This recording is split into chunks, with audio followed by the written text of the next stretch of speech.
ശബരിമല സമരവും മറ്റ് ജനകീയ സമരങ്ങളും എല്ലാം ഏറ്റെടുത്ത് വലിയ ജനസ്വാധീനം ഉണ്ടാക്കിയെടുത്ത നേതാവാണ് കെ സുരേന്ദ്രൻ.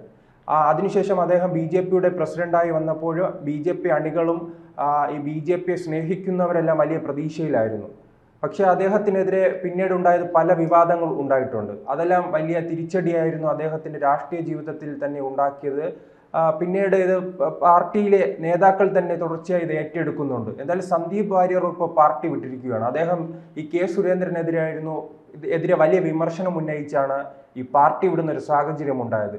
എന്തായാലും ഈ കെ സുരേന്ദ്രനെ എതിർക്കുന്ന ഒരു വിഭാഗം BJP-യിൽ ഉണ്ടല്ലോ നേതാക്കൾ, അവർ എന്തായാലും സുരേന്ദ്രനെ അടിക്കാനുള്ള വടിയായി ഇതിനെ ഏറ്റെടുക്കുമോ? ഈ കെ സുരേന്ദ്രനെ ഒരു കണക്കിന് നോക്കുമ്പോൾ ഭാഗ്യവാനാണ്. കാരണം ഓരോ തവണയും അധ്യക്ഷ സ്ഥാനത്ത് തുടരാനായിട്ട് അനുകൂല ഘടകങ്ങൾ ഇങ്ങനെ വന്നുകൊണ്ടേയിരിക്കും. ഇനിയിപ്പോൾ പാർട്ടിയിൽ നവംബർ ഡിസംബർ മാസത്തിലൊക്കെയാണ് ഈ തെരഞ്ഞെടുപ്പ് നടക്കുക. അതിലെ പുനഃസംഘടനയൊക്കെ വരുന്ന സമയമാണ്. അപ്പോൾ ഈ സമയമാകുമ്പോഴത്തേക്ക് ഒരു പടയൊരുക്കം തന്നെ പാർട്ടിയിൽ തുടങ്ങിയിട്ടുണ്ട്. ഇനിയിപ്പോൾ ഈ പാലക്കാട് തെരഞ്ഞെടുപ്പും ഒക്കെ ഉടനെ കഴിയും. അത് കഴിഞ്ഞാൽ 23-ാം തീയതി ഫലപ്രഖ്യാപനവും ആകും. അത് കഴിയുമ്പോൾ ഈ പടയൊരുക്കം ഒന്നുകൂടെ ശക്തമാകും. പക്ഷേ ഏതെങ്കിലും തരത്തിൽ BJP-ക്ക് ഈ 3 ഇടങ്ങളിലും വോട്ട് വിഹിതം വർദ്ധിക്കും. അത് സ്വാഭാവികമാണ്. വയനാട് ഉറപ്പാണ്. പിന്നെ ചേലക്കരയും വോട്ട് വിഹിതം വർദ്ധിക്കും. സുരേന്ദ്രനേക്കാൾ വോട്ട് വിഹിതം രമ്യക്ക് കിട്ടുമോ? അതെ, അതെ, BJP-യുടെ വോട്ട് വിഹിതം വർധനവുണ്ടാകും 3 ഇടങ്ങളിലും. ഇനി 3 ഇടങ്ങളിൽ എന്നുള്ളത് 2 ഇടങ്ങളിൽ വോട്ട് വിഹിതം വർധന, ഒരിടത്ത് ജയസാധ്യതയിലുമാണിപ്പോൾ നിൽക്കുന്നത്. ജയം കൂടെ ഉണ്ടായിക്കഴിഞ്ഞാൽ സുഖമായിട്ട് സുരേന്ദ്രന്റെ അധ്യക്ഷ സ്ഥാനം തുടരും. കാര്യം അദ്ദേഹത്തിനെതിരെ വലിയ വിമർശനം ഉണ്ടായിരുന്നപ്പോഴായിരുന്നു ഈ ലോക്സഭാ തെരഞ്ഞെടുപ്പിൽ കേരളത്തിൽ ആദ്യമായ ഒരു ലോക്സഭാ മണ്ഡലം തൃശ്ശൂരിലെ വിജയം അദ്ദേഹത്തിന്റെ ക്രെഡിറ്റ് ആയിട്ട് തന്നെയാണ് മുമ്പോട്ട് വയ്ക്കുന്നത്. അതിനോടൊപ്പം തന്നെ പല തദ്ദേശ സ്ഥാപനങ്ങളിൽ ഉണ്ടായിട്ടുള്ള വിജയം, ഇതൊക്കെ അദ്ദേഹത്തിൻ്റെ ഒരു ക്രെഡിറ്റിൽ പോവുകയാണ്. ഇപ്പം 3 പ്രശ്നങ്ങൾ നിൽക്കുന്നുണ്ട്. ഇപ്പം കൊടകര കുഴൽപ്പണ കേസിലെ ഓഫീസ് സെക്രട്ടറി തിരൂർ സതീശൻ്റെ വെളിപ്പെടുത്തൽ, പിന്നെ മഞ്ചേശ്വരം തെരഞ്ഞെടുപ്പ് കോഴക്കേസിൽ ഹൈക്കോടതിയിൽ നിന്നേറ്റ തിരിച്ചടി, പിന്നെ ശോഭാ സുരേന്ദ്രൻ ഉയർത്തിയ പരാതികൾ, ഇതൊക്കെ നേതൃത്വത്തെ പരോക്ഷമായി കടന്നാക്രമിച്ചിരിക്കുകയാണ് ശോഭാ സുരേന്ദ്രൻ. ഇനി ഈ ഒരു മറുപക്ഷം കൂടിയുണ്ട്, കൃഷ്ണദാസ പക്ഷം നിൽക്കുന്നുണ്ട്. അവര് MT രമേശിനെ മുന്നിലേക്ക് കൊണ്ടുവരും എന്നുള്ള ഒരു കണക്കുകൂട്ടലും ഉണ്ട്. കാരണം ഈ പലതരത്തിൽ പാർട്ടിക്കകത്ത് വിഭാഗീയത രൂക്ഷമായിക്കൊണ്ടിരിക്കുകയാണ്. പാലക്കാടും അത് ഉണ്ട്. പാലക്കാട് ഇപ്പോൾ ഒന്ന് തണുത്ത് നിർത്തിയിരിക്കുക. കാര്യം സന്ദീപ് വാര്യർ മറുകണ്ഠം ചാടിക്കഴിഞ്ഞപ്പോൾ അത് പരിഹരിക്കണം. അതിനുവേണ്ടി ഒന്നിച്ചു നിന്ന് കൃഷ്ണകുമാറിനെ വിജയിപ്പിക്കാനായിട്ടുള്ള കഠിനാധ്വാനത്തിൽ നിൽക്കുകയാണ്. ഇപ്പോൾ വിഭാഗീയതയ്ക്ക് ഒരു അവധി കൊടുത്ത് നിർത്തിയിരിക്കുകയാണ്. അവിടെ വിജയത്തോടടുത്തു വന്നാലും അല്ലെങ്കിൽ വിജയമുണ്ടായാലും സുരേന്ദ്രൻ്റെ ഒരു നേട്ടമാണ്, ഔദ്യോഗിക പക്ഷത്തിൻ്റെ. ഇനി സുരേന്ദ്രനെ ഏതെങ്കിലും തരത്തിൽ വെട്ടിനിരത്താനുള്ള ശ്രമം പാർട്ടിക്കകത്ത് ഉണ്ടാക്കുകയാണെങ്കിൽ സുരേന്ദ്രൻ മാറി നിന്നുകൊണ്ട് മുരളീധരനെ രംഗത്തേക്ക് വി മുരളീധരനെ കൊണ്ടുവരികയും ചെയ്യും. അതും ഔദ്യോഗിക പക്ഷത്തിലാണ് വരുന്നത്. പക്ഷേ ഇനി ശോഭാ സുരേന്ദ്രനെ സംസ്ഥാന അധ്യക്ഷയാക്കണമെന്നുള്ള ഒരു നീക്കം മുമ്പോട്ട് വരാൻ തുടങ്ങിയിട്ട് ഏറെ കാലമായി വളരെ ശക്തമായിട്ട് നിൽക്കുന്നുണ്ട്. കാരണം ശോഭാ സുരേന്ദ്രൻ പാർട്ടിക്കകത്തൊരു വലിയ ചലനമുണ്ടാക്കുന്നുണ്ട്.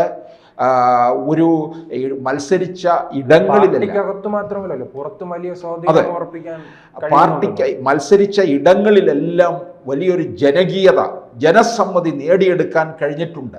അത് ഇപ്പോൾ ഈ പാലക്കാട് കൃഷ്ണകുമാർ വിജയത്തോടടുക്കുന്നുണ്ടെങ്കിൽ അതിൻ്റെ ഒരു പ്രധാന കാരണക്കാരി എന്ന് പറയുന്നത് ശോഭാ സുരേന്ദ്രനാണ്. കാരണം 2016 അവിടെ മത്സരിച്ചു. 2011 കിട്ടിയതിനേക്കാൾ വോട്ട് വിഹിതം കൂടി 16.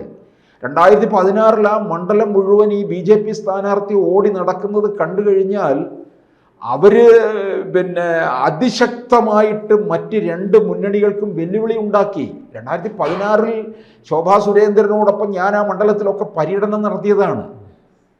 അത് ആ തിളച്ചു മറിയുന്ന ചൂടിൽ പോലും ജനക്കൂട്ടത്തെ വലിയ ഒരു പിന്നെ തൻ്റെ വാക്ചാതുരിയിലൂടെ കൊണ്ട് നിർത്താനായിട്ട് ശോഭാ സുരേന്ദ്രന് കഴിയുന്നു എന്നുള്ളതാണ്. ഇപ്പം നമ്മളത് കഴിഞ്ഞ ആറ്റിങ്ങൽ ബി ജെ പിക്ക് ഒരു വലിയ അടിത്തറ ഉണ്ടാക്കിയില്ലേ. 2,40,80,000 വോട്ടാണ് പിടിച്ചത്. പിന്നെ അടൂർ പ്രകാശാണ് വിജയിച്ചത്, സമ്പത്തിനെ പരാജയപ്പെടുത്തി.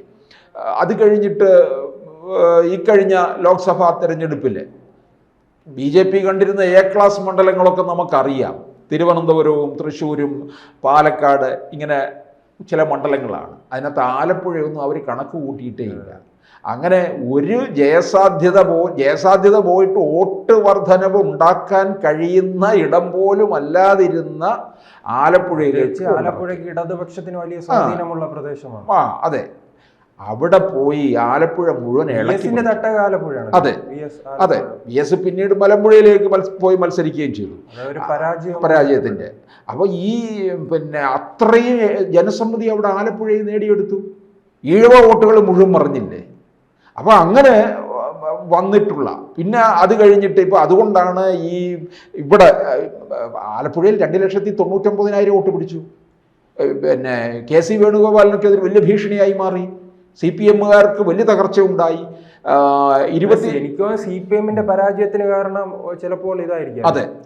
എന്നിട്ട് ഈ പാലക്കാട് ഉപതെരഞ്ഞെടുപ്പിൽ ശോഭാ സുരേന്ദ്രനെ ഇറക്കണം എന്ന് പറഞ്ഞൊരു നല്ല വിഭാഗം ആവശ്യപ്പെടുകയുണ്ടായി. പക്ഷേ അതൊക്കെ പിന്നെ ഔദ്യോഗിക പക്ഷം തള്ളിക്കളഞ്ഞു എന്നുള്ളതാണ്. ശോഭാ സുരേന്ദ്രന് എതിരെ ഔദ്യോഗിക പക്ഷം നല്ല പണി നടത്തുന്നുണ്ട്. അത് ശോഭാ സുരേന്ദ്രന്റെ എവിടെയൊക്കെ ഒതുക്കി തീർക്കാമോ. അതിനു മുമ്പ് ഈ കഴക്കൂട്ടത്ത് കഴിഞ്ഞ നിയമസഭാ തെരഞ്ഞെടുപ്പിൽ അതെ ശോഭാ സുരേന്ദ്രൻ മത്സരിച്ചിട്ടുണ്ട്. അവർ വളരെ പിന്നോട്ട് പോയതാണ്. അതിലും ഒരു വിഭാഗീയതയാണോ എന്നറിയില്ല. ആ മണ്ഡലം മുൻപ് മത്സരിച്ചിരുന്നത് മുരളീധരനായിരുന്നു. മുരളീധരൻ മത്സരിച്ച മണ്ഡലത്തിൽ ശോഭാ സുരേന്ദ്രൻ വന്നപ്പോൾ വോട്ട് കുറയുകയാണ് ചെയ്തത്. കഴക്കൂട്ടം അത് അവരുടെ ഒരു ഇത് കാണിക്കാൻ വേണ്ടിയിട്ടാണ്. മുരളീധരൻ അവിടെ ഒരു കഴക്കൂട്ടത്തൊരു ചെറിയൊരു പിന്നെ ഹോൾഡ് ഉണ്ടാക്കി വെച്ചിട്ടുണ്ട്. കഴക്കൂട്ടം ഇപ്പോഴും മുരളീധരന് നോട്ടമിട്ടിട്ടുള്ള മണ്ഡലമാണ്. BJPയുടെ ഒരു ജയസാധ്യതയുള്ള മണ്ഡലത്തിൽ ഒന്നാണ്. ഇപ്പം തിരുവനന്തപുരം പാർലമെന്റ് മണ്ഡലത്തിൽ രാജീവ് ചന്ദ്രശേഖർ നേടിയ വോട്ട് നോക്കുമ്പോൾ BJPക്ക് ഒരു 3-4 മണ്ഡലങ്ങളിൽ ജയസാധ്യത നിൽക്കുകയാണ്.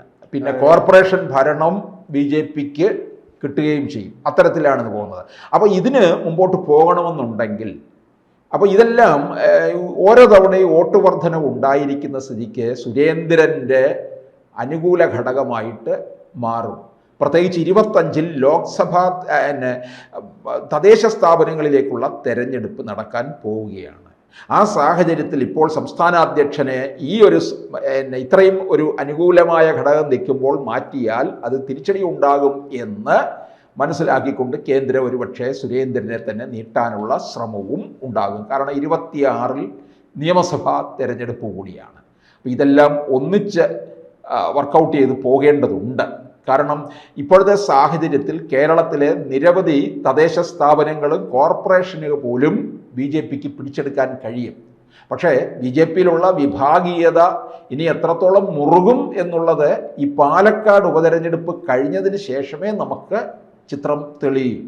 ഈ പാലക്കാട് വിജയമുണ്ടായി കഴിഞ്ഞാൽ പിന്നെ സുരേന്ദ്രൻ പിന്നെ അഗ്രഗണ്യനായി മാറുകയും ചെയ്യും. കേരള ചരിത്രത്തിൽ തന്നെ ഒരു വലിയ മാറ്റം കൊണ്ടുവരാൻ സാധിക്കുമല്ലോ അങ്ങനെ. അതെ, പാലക്കാട് വിജയിക്കുകയാണെങ്കിൽ ചിലവരുണ്ട് ഏത് പാർട്ടിയാണ് വിജയസാധ്യത ഉള്ളതെന്ന് കരുതി വോട്ട് ചെയ്യുന്ന.